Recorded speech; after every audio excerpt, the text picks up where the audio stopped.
Hello, everybody. It is Dana Brigman of the Canine Coach Carolinas, and today we're going to be talking about how to read your dog's food label. We've done this before, right?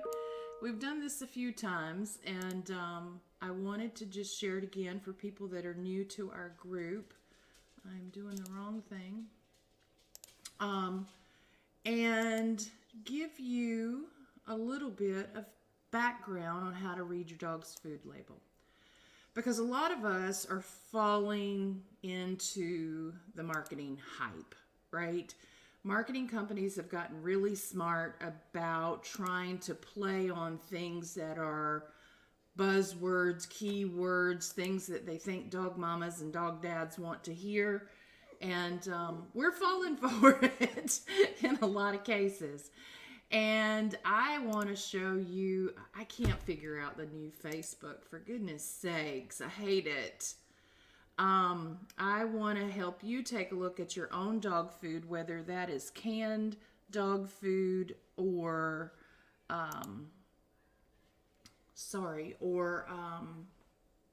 dry dog food.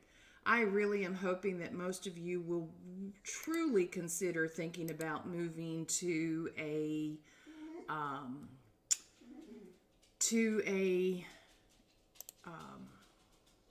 fresh food, a home prepared food, or a product like the Volhard that I am a big fan of, and really think about getting your dog on better food, right? Even if you're feeding kibble, there are ways that you can improve the quality of that food. But today, I want us to take a look at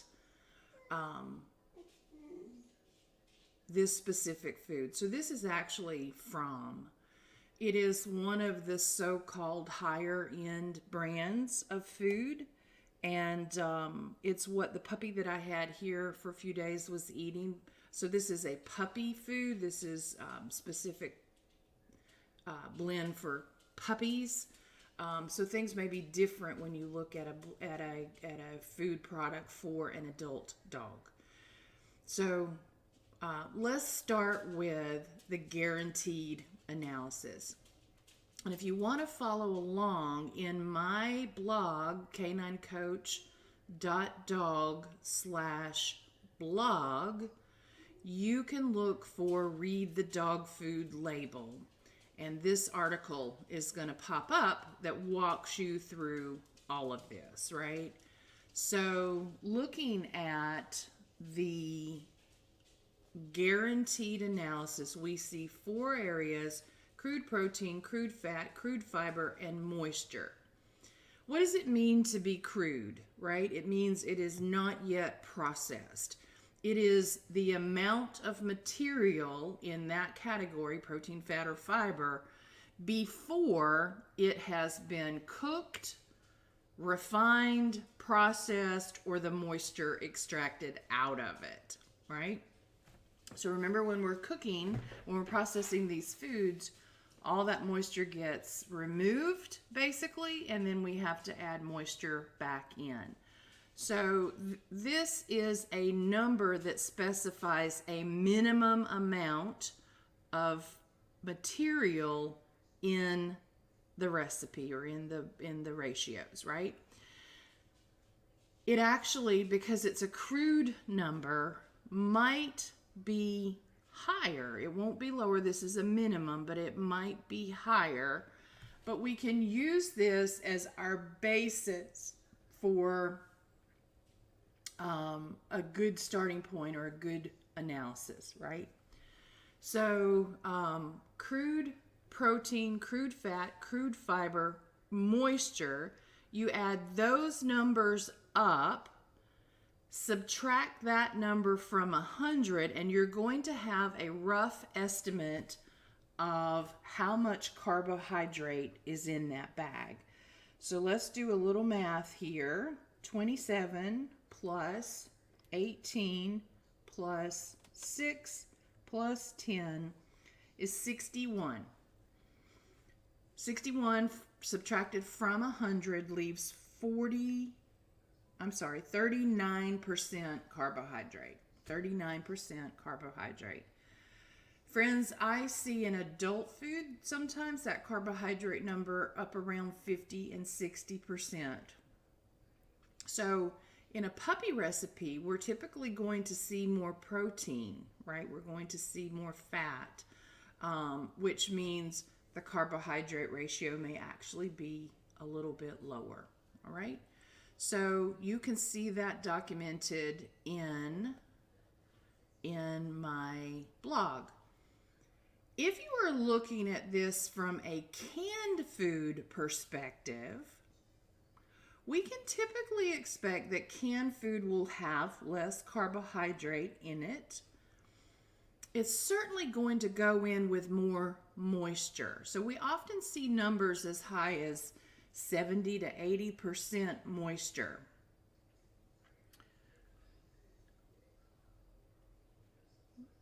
When you do that, you are looking at what they call as fed for the crude protein, crude fat, and crude fiber. So it's got all this moisture in the can, and then you're going to see a number like 9 or 10% protein and think, oh my gosh, that's way too low. You actually have to do a little bit more math to calculate what's considered the dry matter basis. So if we had a canned food that had 80% moisture in it, we subtract that from 100% and we are left with 20% dry matter.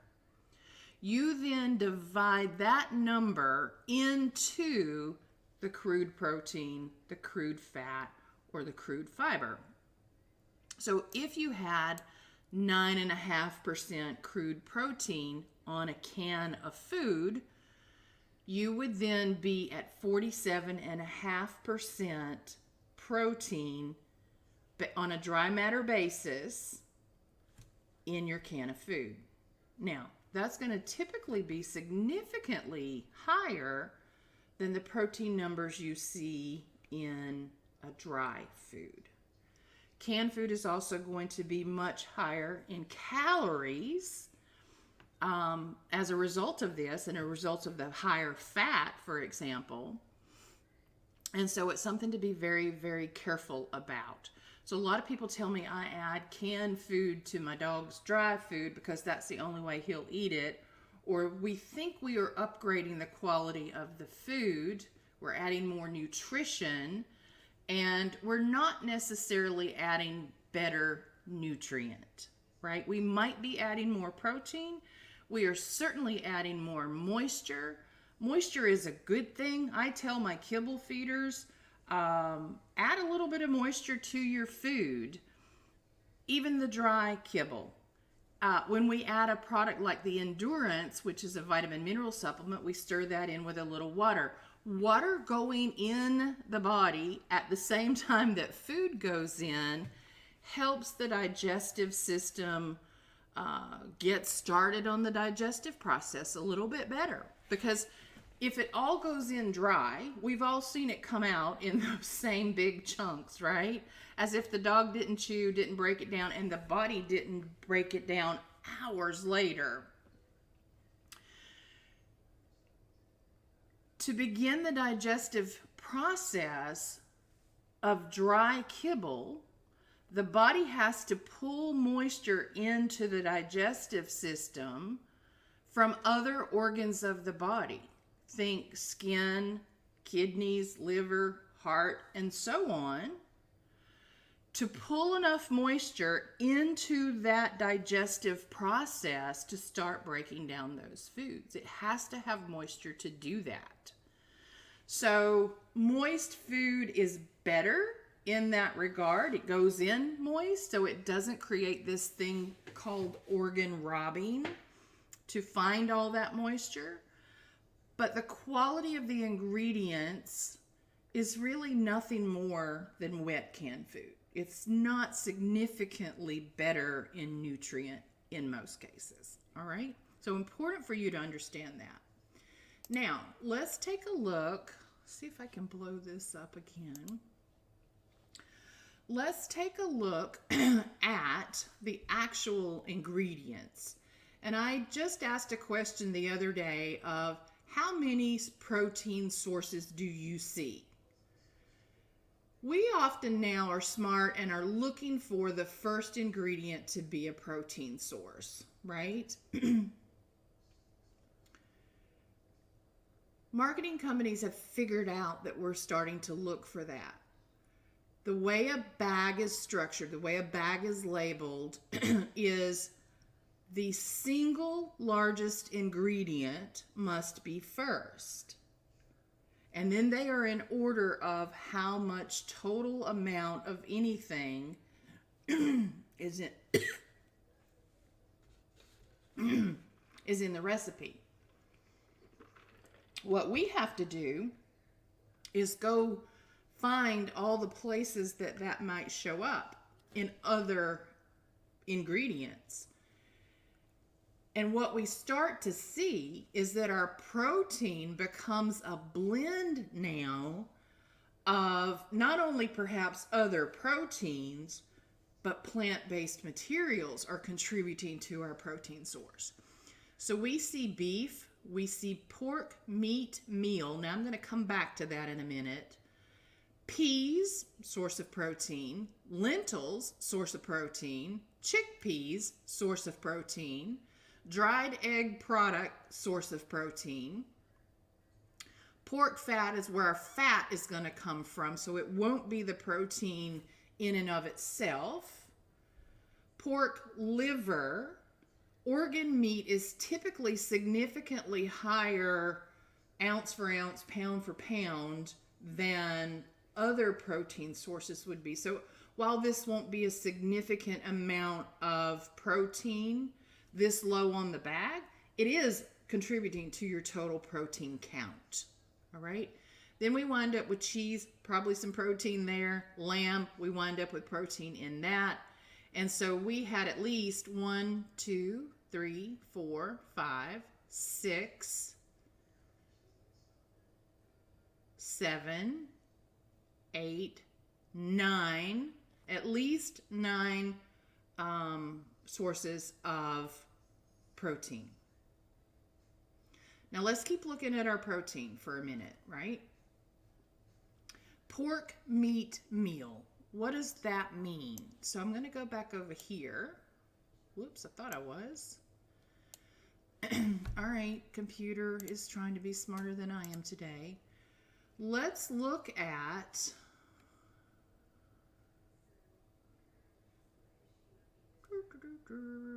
look for meal and byproducts, right?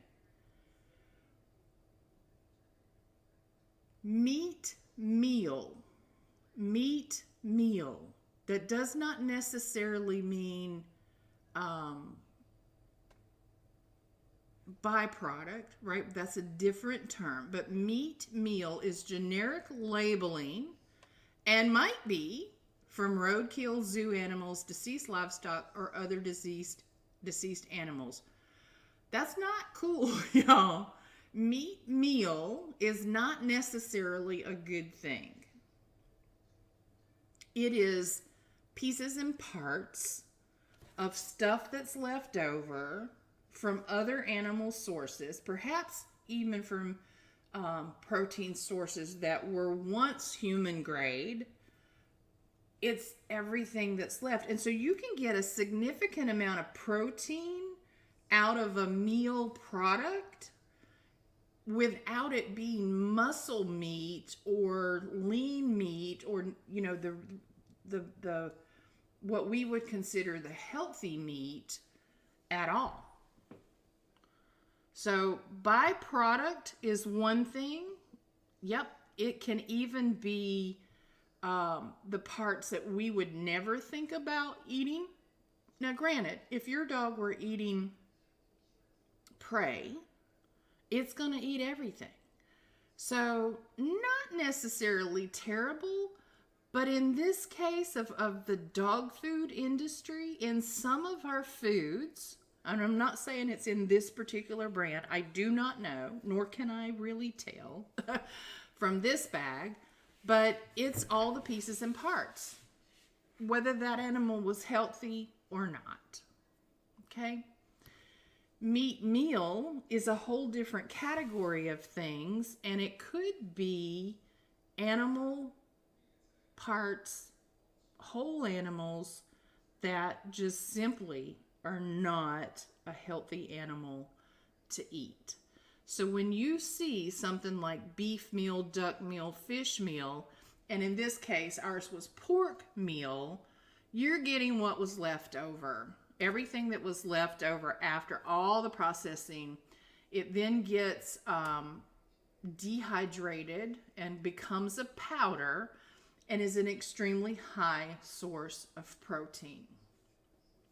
So if we go back to the bag, you can see where all of that starts to come into play, right? Now, I also asked what were our sources of carbohydrate. So remember, it wasn't listed here. We came up with a number, I think we said 39% carbohydrate. Well, where does all that come from? Peas, lentils, chickpeas. So we also know that those are contributing to our protein count, right? We know that. So we've already decided, if we're smart about this, that beef, while it may be the single most ingredient, the single largest ingredient in the recipe, we are not getting 27% protein out of this beef item. We're just not. So back to the carbohydrates: peas, lentils, chickpeas, potatoes, pea flour. So you're going to see in a lot of recipes, and sometimes when we see these limited ingredient recipes, they're going to list peas, pea starch, pea flour, pea whatever, relative to one protein item. You're going to see that a lot. You'll see protein and then all these pea ingredients. Well, you got to add all those pea pieces back together to figure out how much of all that there is. And suddenly now you've got far more plant-based material in your food than you have true meat, real muscle meat type product in there. All right.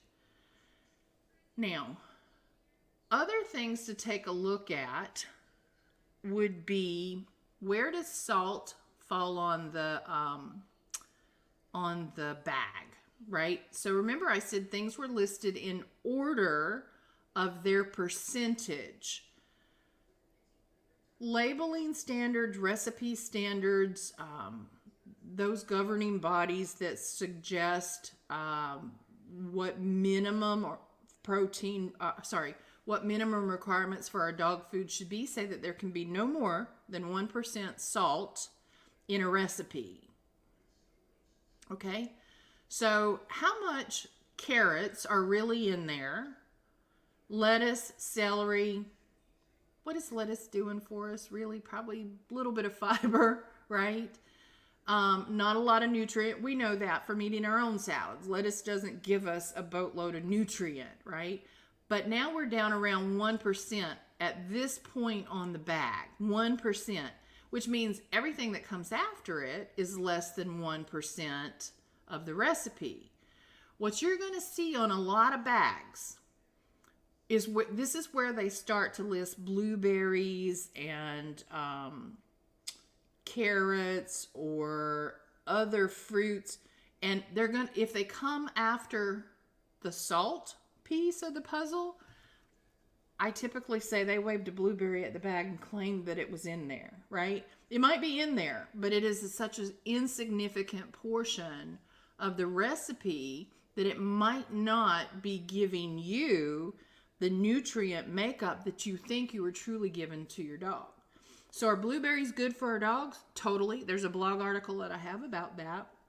Blueberries make a really good antioxidant for our dogs in moderation, but it has to be enough to do any good. So important really to understand that. All right. You're also going to see obviously things like taurine. So for those of you who have dogs that fall into this category of being at risk of things like dilated cardiomyopathy, Remember that whole drama about DCM that has been going on for the last couple of years. And studies are now showing that there is no correlation to a grain-free food and DCM. Go listen to Dr. Barb Fox's podcast that she did with me on that topic. So what you're seeing here means they added a supplement of taurine back into the bag because taurine is found in meat, dairy, and shellfish. That's where it is naturally found. If it were here when it started the processing, it all got cooked away and they had to add it back. Perhaps as a synthetic, perhaps not, but I know, and I'm hoping you know and learn, that when we feed real meat, when we feed real whole ingredients, we are getting the benefit of vitamins, minerals, amino acids. Taurine is an amino acid from whole food sources, not things that are added back into the bag. All right, so very important to understand these things. Walk through all of the ingredients on your bag of food, right? So we talked about that first ingredient. Then what was next? We talked about the meat byproduct and the meal products. And then the adding in of pea flour, pea whatever, pea starch, pea protein. You're going to see that on some of these bags. It'll be there in 3 or 4 or more different iterations of ingredients. They break them apart, right? They break them apart for listing on the labels, but they're all a sum total of the whole thing, right? They are sum total of the parts, and we have to keep that in mind. Organ meat's a good thing, right? We need organ meat in our food. Typically, we want to say that total organ meat in a raw-fed fresh diet, for example, is about 10%. That's made up of about 5% liver and about 5% everything else, all the other organs. When you see heart listed on a label, most of us are going to think that is an organ, but it actually in the dog food world is more in the protein. It's more of a muscle meat rather than an organ meat. So I shouldn't have said the protein word there. It is protein, obviously, but it's from a muscle source rather than an organ source. So when we think about organs, think liver, kidneys, pancreas, trachea, all that kind of stuff, even the stomach, the intestines, and so on, right? And you can get those, right? You can order like dehydrated sources of those foods, or if you're going to the butcher, you may be able to get them in a fresh variety. Blended proteins. I tend to not use combination recipes, meaning I don't want a recipe that has beef, lamb, fish, and all that in the same recipe, for the most part. Especially for the dogs that I am trying to identify what is the source of their allergies, what is the source of their behavior. Behavior is directly related to food. And so we know that we have to look at the 5-element theory, Chinese medicine 5-element theory, and think about how foods function in the body. Some foods are said to be hot, some are said to be cooling, and some are said to be neutral. Beef is considered neutral. So if I come back to my food, neutral. Pork, more neutral. I come down here and I seem to remember lamb. Lamb is considered a hot protein, right? Now we've got a little bit of dairy going in. When I feed, and one of the things that I like about Volhard is that I get my base mix of the vitamins, minerals, nutrients, veggies, all that kind of stuff. And then I get to choose every day what protein goes in. That protein rotation allows me to control, am I working on a balanced body or perhaps a body that is overinflamed already? Think red hot itchy skin, think over aroused, think heated attitude, hot-headed dogs, anxiety, all of those things. I may need to cool that body, right? Doing that with also doing a day of completely cooling foods like white fish or dairy foods on a day with no other muscle meats going in allows the digestive system to get a little breather and to take a break and reset and maybe get a little more relief than the everyday use of trying to process all of this particular red meat day in, day out, and so on, right? We talked about the carbs. We talked about crude. Go read, look for preservatives. Many of these foods, especially in this category, this particular bag, you're probably not going to see a lot of preservatives listed there. That's a good thing. Natural preservatives, most of our kibbles obviously are going to have something. You may see it as maybe rosemary, for example. And so look for it, find it, figure out what they're using in your food. Fillers, this one we didn't see a lot of that, nor did we see dyes and colors, but many people are still feeding foods with a ton of this stuff, right? I see people who call me every day and corn is the primary ingredient in their food. And their dogs are just on fire with allergies. So we have to take a look at how we resolve those things. Vitamins and minerals. If you are a kibble feeder, many of you are seeing synthetic vitamins and minerals in the bag. It's not going to be called out as such, but more often than not, that's what we're getting, because the real ingredient, the real vitamins and minerals and amino acids got killed off in one of the multiple high heat processing cycles that the food went through. So add in a vitamin mineral supplement to your dog's food. I obviously recommend Endurance from the Volhard line of products. When you're using Volhard, you get me for all your questions about those foods and supplements and that sort of thing, right? DHA Omega 3, you need that. You need that in the diet. Go read more about it and why. If your food is chicken, my suggestion, if you have a dog with allergies, if you have a hot-headed dog, one that's quick to fly off the handle, over-aroused, over-adrenalized, all of those, chicken's one of the first things to go. But it's important to understand that it is so high in omega-6 that omega-3 would have to be supplemented in the food, in the chicken-based food, to keep that balanced. And in most cases, we're not. Most cases, we're not getting enough omega-3.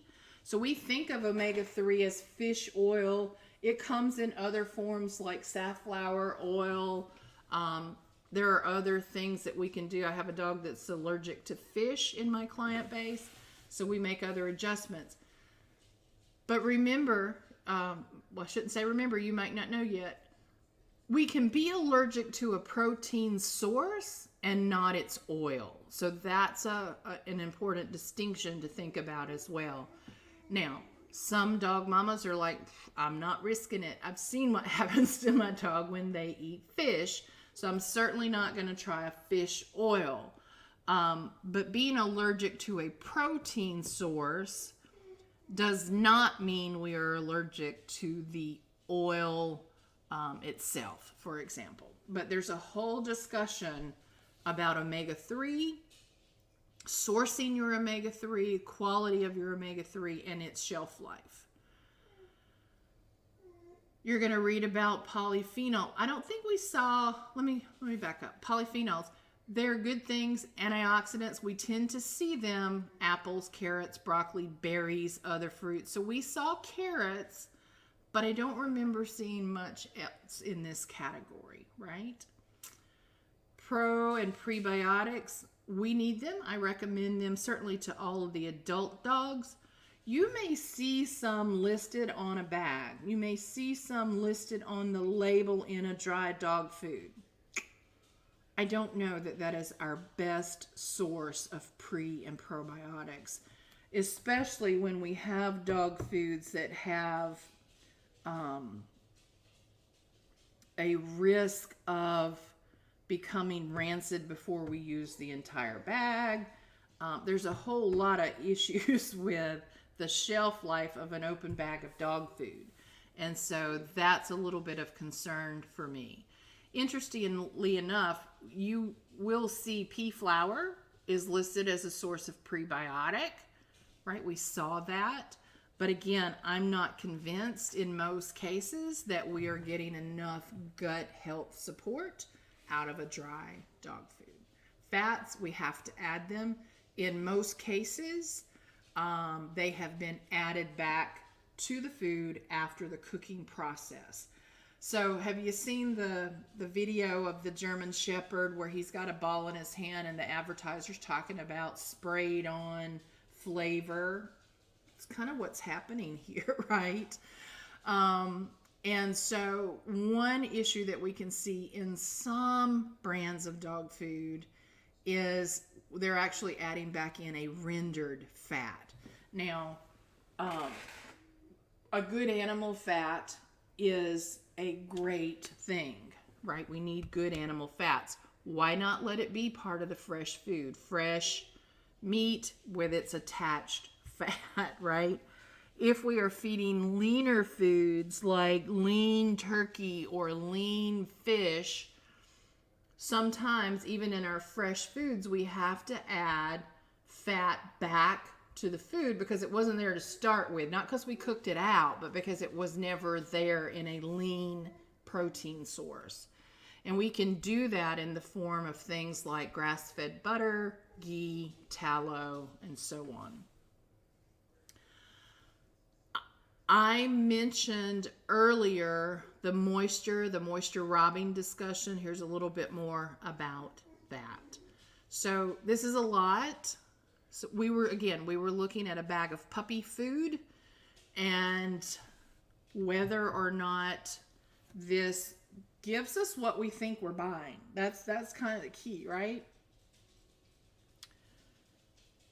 It's important to take a look at that estimated amount of carbohydrates because we know carbohydrates create a lot of inflammation in the body. Honestly, y'all, I have seen it create a puppy, a young dog, for example, that is much like a kid on a sugar high. They are bouncing off the walls. Their carbs are so high because it turns into sugar in the body. And so you get some of these high-strung, high-adrenalized breeds in the first place, and then you're filling them full of quote-unquote sugar. They literally are flipping off the ceiling. Changing the food alone has changed many a puppy, many a young dog into a calmer dog. Changing the food has often made a huge shift in a dog with aggression or anxiety. And I'm telling y'all right now that blew my mind the first time I heard it. I was skeptical. I'm not sure I fully believed it until I started making the changes in my training programs and said, we're changing your dog's food, right? We're going to give this a try. We're going to see what happens. And lo and behold, it started to work over and over and over again. And not only did we get great results, some dogs just got a great result by changing the food. Obviously, some dogs with learned behavior who figure out they have a little bit of power in their attitude and their wits, we still need training, but that training was able to sustain itself without relapse or without setbacks in more cases than not, right? There's a lot of components to a dog that needs that kind of training. It's leadership, it's structure, and so on. But the food has often been a missing link. And I see trainers today that still say, right? When I start talking about nutrition and essential oils and detox and all the things that come with that, they think I'm talking about voodoo stuff and that we can simply train everything. And that we know that's not true. You need to know that is not true. Think about how many times we as humans have tried to train ourselves into weight loss or better state of mind or whatever that may be, right? To just train ourselves to think differently, to respond differently, to behave differently, for lack of a better word. When the chemistry of our body is off, no amount of training is going to be a complete solution. So we have to look at all the pieces and parts. So I ask you to pull out your bag, walk through it, share with us, ask questions, let's talk about it. Can we do things that improve the quality of the kibble food? Sure you can. We can add a great vitamin mineral supplement that's made from whole food sources. We can add fresh, real food into the bowl. Now, there's some rules about that. You'll see that documented in my blog, and I'll come do another video about that another time because this one has been longer than I expected it to be. But yes, we can upgrade the quality of nutrition for every dog, really no matter what they're eating. But how many times have you heard it said, you can't outrun a bad diet, right? You can't outrun a bad diet with supplements and that sort of thing. It takes the foundational piece of making it the very best that we can. So some of you are going to be saying, well, how do I do this? I'm happy to chat with you. If you want to make a homemade food, I've got options that I can share with you about how to get recipes for that.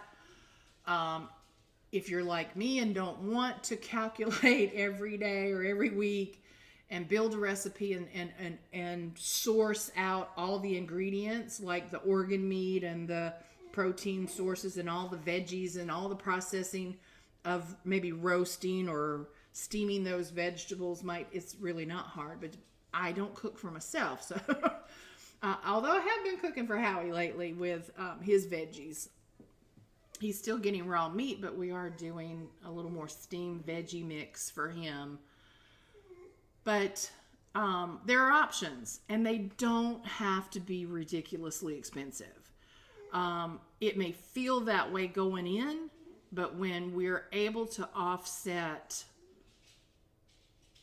other supplements, reduce the amount of shampoos, reduce the trial and error, reduce the vet visits, the Apoquel, the Cytopoint, antibiotics, all of that stuff is able to go away and our dogs are healthier and thriving.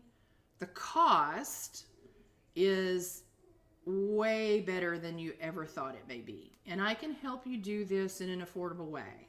So ask your questions, let's talk about it, and I hope this has been helpful. I'm sorry for being rambly. We'll talk to you guys soon.